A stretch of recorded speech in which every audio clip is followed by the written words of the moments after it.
তা তুমি এমন একটা সিট থেকে লড়ছো যে সিটটা একটা প্রত্যন্ত গ্রামাঞ্চলে ঘেরা। সেখানে তো শহুরে জায়গায় হয়তো 1,500 টাকার এফেক্ট নেই, কিন্তু গ্রামাঞ্চলে তো 1,500 টাকার এফেক্ট থাকবে। এটা বুঝিয়ে পারবে? আমরা তো 1,500 টাকার পক্ষে নয়, আমরা আরো বেশির পক্ষে, 6,000-এর পক্ষে। টাকা দিন। ফান্ড আসবে কোথা থেকে? সরকারের আয় তো নিয়ন্ত্রিত। দেখুন, আমরা তোমার এখানে এই সিটে তৃণমূল না বিজেপি কে বেশি কড়া প্রতিদ্বন্দ্বী তোমার জন্য?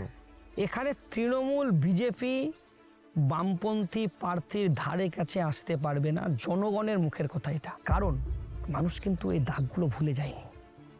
এখন গ্রামে গেলে সেই কথা আমরা শুনতে পাচ্ছি যে এরা আনিস খানের আন্দোলন করেছিল, এরা আরজি করের মুভমেন্ট করেছিল।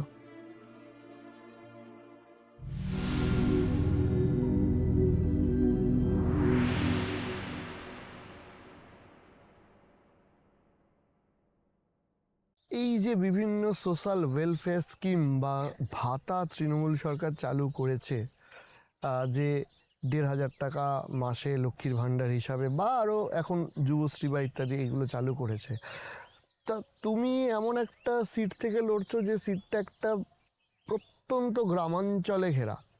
সেখানে তো শহুরে জায়গায় হয়তো 1,500 টাকার এফেক্ট নেই, কিন্তু গ্রামাঞ্চলে তো 1,500 টাকার এফেক্ট থাকবে। এটা বুঝিয়ে পারবে? মমতা বন্দ্যোপাধ্যায় তো প্রথম দিকে চেষ্টা করেছিল মানুষকে হাতে ভিক্ষার ঝুলি নিয়ে দাঁড় করে দেওয়ার জন্য। মানুষ শুধু চাক ওর কাছে। আমরা বলছি 1,500 কেন? আমরা ডিওয়াইএফআই পশ্চিমবঙ্গ রাজ্য কমিটির দাবি করেছিলাম যে যাদেরকে কাজ দিতে না পারবেন তাদেরকে 6,000 টাকা করে ভাতা দেন। আমরা তো 1,500 টাকার পক্ষে নয়, আমরা আরো বেশির পক্ষে, 6,000-এর পক্ষে। যেমন 1,500 টাকা নয়, আপনি 6,000 টাকা দেন। ফান্ড আসবে কোথা থেকে? সরকারের আয় তো নিয়ন্ত্রিত। হ্যাঁ, তাহলে সরকারের আয় নিয়ন্ত্রিত। সরকারকে আয় করার জন্য শুধু তো লুট করলে হবে না, টাকা চুরি করলে হবে না। বাংলার বেকার যুবকদেরকে স্বনির্ভর করার জন্য কি কি পদক্ষেপ নিচ্ছেন বাংলার মুখ্যমন্ত্রী? কেন স্কুলে শিক্ষক নিয়োগ যেমন হবে না, কেন নতুন কলকারখানা হবে না, কেন নতুন শিল্প হবে না, কেন নতুন নতুন কৃষিক্ষেত্র তৈরি হবে না, কেন বাংলার কৃষক পরিবারের ছেলেরা কৃষিক্ষেত্র থেকে মুখ ফিরিয়ে নিচ্ছে? কেন? কারণটা কি? ওখানে লাভ নেই, উপার্জন হচ্ছে না। ও তো দেখছেই যে আমাকে পুনা গিয়ে মুরগি কাটতে হবে, পড়াশোনা করার দরকার নেই, মাঠে যাবার দরকার নেই। মাইক্রো ফিন্যান্সের টাকা নিয়ে গরু ছাগল একটু বাড়িতে কিনছে, মেয়ের বিয়ের সময় টাকা দিচ্ছে, টাকা আবার শোধ করতে পারছে না, আবার তাদেরকে ঘুরে আসতে হচ্ছে। ঈদ, কুরবানি, দুর্গাপুজো, কালী পুজো বাংলার বেকার যুবকদের ভালো কাটছে না, মা বাবার ভালো কাটছে না। এখানেই আমাদের প্রশ্ন যে যদি বাংলাকে বাঁচাতে হয় তাহলে কর্মসংস্থানের সুযোগ তৈরি করতে হবে। বাংলায় আরও স্কুল, আরও কলেজ তৈরি করতে হবে। সরকারি স্কুল কলেজ বন্ধ হয়ে গিয়ে বেসরকারি স্কুল কলেজ খুলছে। আচ্ছা আপনি বলুন, শুধু কি প্রাইমারি স্কুল, হাই স্কুলের শিক্ষক বন্ধ? ডাক্তারের শিক্ষক নিয়োগ বন্ধ হয়ে আছে, আর 4 বছর হয়ে গেল। আগে এমবিবিএস পাস করার পরে, ইঞ্জিনিয়ার পাস করার পরে ছেলেদের কাজের সুযোগ থাকতো। এমবিবিএস পাস করার পরে গ্রামীণ হসপিটালে ছেলেরা কাজ পেত। আজকে নিয়োগ হচ্ছে না। এই খড়গ্রাম বিধানসভা এলাকায় বামপন্থ সরকারের সময় প্রতিটা অঞ্চলে স্বাস্থ্যকেন্দ্র তৈরি হয়েছিল, উপস্বাস্থ্য কেন্দ্র তৈরি হয়েছিল। আপনাকে আমি একটার পর একটা স্বাস্থ্যকেন্দ্র বলছি। পারুলিয়া স্বাস্থ্যকেন্দ্র যান, ভেঙে পড়ছে, ঘুঁটো দিচ্ছে। মারগ্রামের স্বাস্থ্যকেন্দ্র যান, ভেঙে পড়ছে, ঘুঁটো দিচ্ছে, গরু ছাগল বাস করছে। খড়গ্রাম হসপিটাল যান, বামপন্থ সরকারের সময় তৈরি, ডাক্তার থাকতো, অপারেশন থিয়েটার তৈরি হয়েছিল। সেখানে অপারেশন হতো ছোট ছোট, অপারেশনের ছুরিতে কাঁচিতে আজকে জং পড়ে গেছে, অপারেশন হয় না। হসপিটালের বাইরে রুগীকে বলছে যে তুমি বাহির থেকে স্যালাইনটা কিনে নিয়ে আসো। খড়গ্রাম হসপিটাল যান, কদিন আগে খবর করেছিলে। হসপিটালে নেই, স্যালাইন নেই। প্রসব বেদনায় মা ছটফট করছে, বলছে গ্লাভস নেই, গ্লাভসটা কিনে নিয়ে আসো বাইরে থেকে। এই একটার সঙ্গে কিন্তু একটা যুক্ত। তুমি বলছো যে ইনফ্রাস্ট্রাকচার, মানে আমাদের সাধারণ গ্রামীণ পরিবেশে একটা মানুষের বেড়ে ওঠার বা সুস্থ থাকার বা ভালো থাকার জন্য যে সরকারি সহায়তাগুলোর দরকার ছিল সেগুলো ঠিক নেই, রাইট? আমি তোমার পয়েন্টটা নিলাম। আমি বলছি যে এইবারের যে ভোট হবে, মানে এই ইস্যুতেই কিন্তু 2011-তে ভোট হয়েছিল, হয়তো সেখানে বামপন্থীরা পরাজিত হয়েছিল, তৃণমূল কংগ্রেস জয়ী হয়েছিল। এইবারের ভোটে আরও 2-3টে ফ্যাক্টর রয়েছে, তখন বিজেপি ছিল না, এখন বিজেপি রয়েছে। তোমার এখানে এই সিটে তৃণমূল না বিজেপি, কে বেশি কড়া প্রতিদ্বন্দ্বী তোমার জন্য? এখানে তৃণমূল বিজেপি বামপন্থী প্রার্থীর ধারে কাছে আসতে পারবে না, জনগণের মুখের কথা এটা। কারণ খড়গ্রাম বিধানসভা এলাকায় 2011 সাল থেকে, এই 77 সাল থেকে 2011 সাল পর্যন্ত টানা 3 জন বিধায়ক ছিল। কমরেড দীনবন্ধু মাঝি, কমরেড বিশ্বনাথ মণ্ডল, কমরেড মানবেন্দ্রনাথ সাহা। এই 3 জন বিধায়কের কাজ, আর এই 2011 থেকে আজকে 2026 সাল, এই 15 বছর একজন বিধায়ক কাজ করছেন। আমরা খড়গ্রামের মানুষ মনে করি এই 2011 থেকে 2026 একটা কালো অধ্যায়। একটা উন্নয়নের কথা উনি বলতে পারবেন না খড়গ্রামের মানুষের। একটা স্কুল আমরা করেছি, কলেজ আমরা করেছি খড়গ্রামের, হেলথ সেন্টার খড়গ্রামের আমরা করেছি, খড়গ্রামের স্বাস্থ্যকেন্দ্র আমরা করেছি, খড়গ্রামের হসপিটাল আমরা করেছি, খড়গ্রামে বড় বড় যে ব্রিজগুলো আমরা তৈরি করেছি কান্দির সঙ্গে আমাদের যোগাযোগের জন্য, গাদলার ব্রিজ বামফ্রন্ট সরকারের আমলে, বোলতুলুর ব্রিজ বামফ্রন্ট সরকারের আমলে। আমরা 34 বছরে পারিনি ধামালিপাড়ার সেতু নির্মাণ করতে, আমরা পারিনি যাদবপুরের সেতু নির্মাণ করতে, আমরা পারিনি আমাদের পুরারাঙ্গা ঝিল্লি অঞ্চলের ঘাটের সেতু নির্মাণ করতে, আমরা রানীনগরের সেতু নির্মাণ করতে পারিনি। এই 4টি সেতু খুব প্রয়োজন, কিন্তু আমরা তো কিছু সেতু করেছিলাম, এটা আমরা পারিনি, এটা ঘাটতি।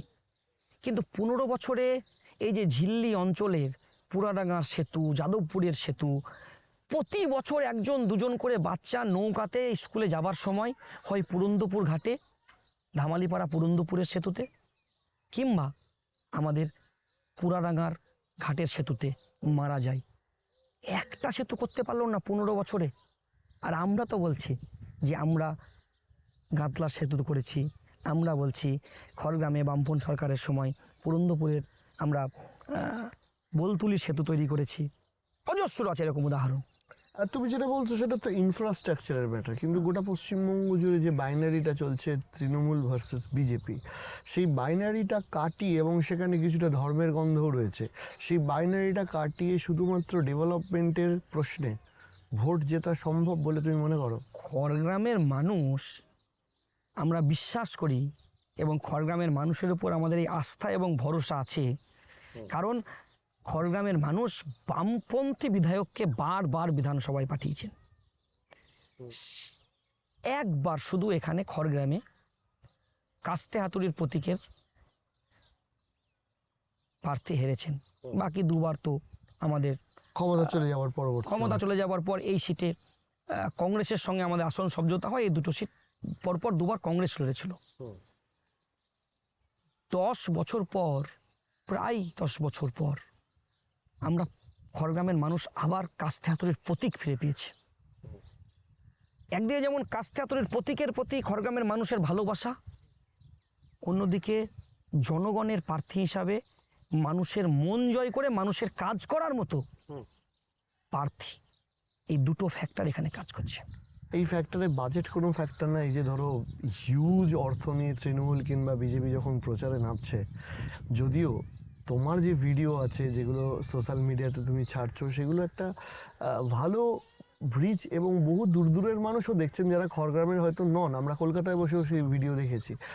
কিন্তু ডোন্ট ইউ থিঙ্ক যে বাজেট কোনো ইস্যু হচ্ছে, নাকি মানুষের ভালোবাসা এগিয়ে চলেছে? মানুষ শেষ কথা বলবে। জ্যোতি বসু বলেছিলেন খড়গ্রামে আবার প্রমাণ হবে কোনো টাকা পয়সা গুন্ডাগিরি কোনো কিছুই কাজ করবে না। জনগণ যখন সংগঠিত হবে, সমস্ত গুন্ডারাজ ভেঙে ফেলবে, সমস্ত দুর্নীতিরাজকে ভেঙে ফেলবে।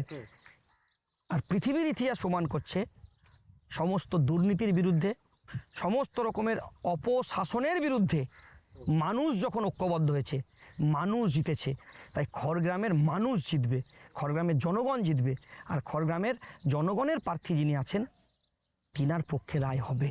মানুষের উপরে বিশ্বাস এবং ভরসা আছে, এখানে টাকা পয়সা কিছুই কাজ করবে না। যোদা, তোমার সাথে কথা বললে যেটা উঠে আসে সেটা হচ্ছে যে একটা দীর্ঘ আন্দোলনের ইতিহাস। তুমি বহু আন্দোলনে থেকেছো, মার খেয়েছো, আবার তার সাথে কলকাতা সহ গোটা রাজ্যে রাজনীতি করে আবার খড়গ্রামে ফিরে এসছো। তুমি কি মনে করো তোমার এই যে আন্দোলনের ইতিহাস, মিডিয়া কভারেজ, এটা তোমাকে এবারের ভোটে একটা এক্সট্রা মাইলেজ দেবে? মানুষ এর বাড়িতে বাড়িতে যখন যাচ্ছি, নতুন অভিজ্ঞতা সঞ্চয় হচ্ছে। আমরা হয়তো দুটো চোখ দিয়ে দেখি, মানুষ কিন্তু লক্ষ লক্ষ চোখ দিয়ে আমাদেরকে দেখছে। টিভি মিডিয়া বলুন, সোশ্যাল মিডিয়া বলুন, তার মাধ্যমে একদম গ্রামের প্রত্যন্ত মারা, বোনেরা, ভাইয়েরা, দাদারা যখন রাস্তা দিয়ে যাচ্ছি তখন বলছে এই দেশে আরজি করের দাদাটা যাচ্ছে। মানে ওই যে আরজি করের ঘটনায় মীনাক্ষী মুখার্জি, ধ্রুবজ্যোতি সাহা, কলতান দাশগুপ্তরা গাড়ির সামনে নিজের বডিটাকে দিয়ে গোটা পৃথিবীর মানুষকে জানালো যে একজন ডাক্তারকে ধর্ষণ করে খুন করা হয়েছে। যখন আনিস খানকে ছাদ থেকে পেলে খুন করার পরে আমরা যখন লড়াই করতে গেলাম, যখন হাওড়া গ্রামীণ এসপি অফিস অভিযান করলাম, তখন যেমন মীনাক্ষী মুখার্জিদেরকে জেলে নিয়ে গেল, আমাদের সেদিন কিন্তু পিঠের চামড়াটাকে ফাটিয়ে দিয়েছিল। মানুষ কিন্তু এই দাগগুলো ভুলে যায়নি। এখন গ্রামে গেলে সেই কথা আমরা শুনতে পাচ্ছি যে এরা আনিস খানের আন্দোলন করেছিল, এরা আরজি করের মুভমেন্ট করেছিল। তাই লড়াই আন্দোলন ছাড়া জনগণের নেতা হওয়া যায় না। আমরা তো আর দিদিমণির দলের অনুগামী নয় যে মাথার উপরে কারোর হাত দিয়ে নেতা হবে। আমরা একদম স্কুল জীবন থেকে, আমি আর ওনার নাম নিচ্ছি না, আমরা স্কুল জীবন থেকে, কলেজ জীবন থেকে আন্দোলন লড়াই করতে করতে করতে করতে রাজ্য স্তরে আন্দোলন করেছি এবং গোটা রাজ্যের মানুষের কাছে আমরা বলেছি যে কোনটা সত্য আর কোনটা মিথ্যা।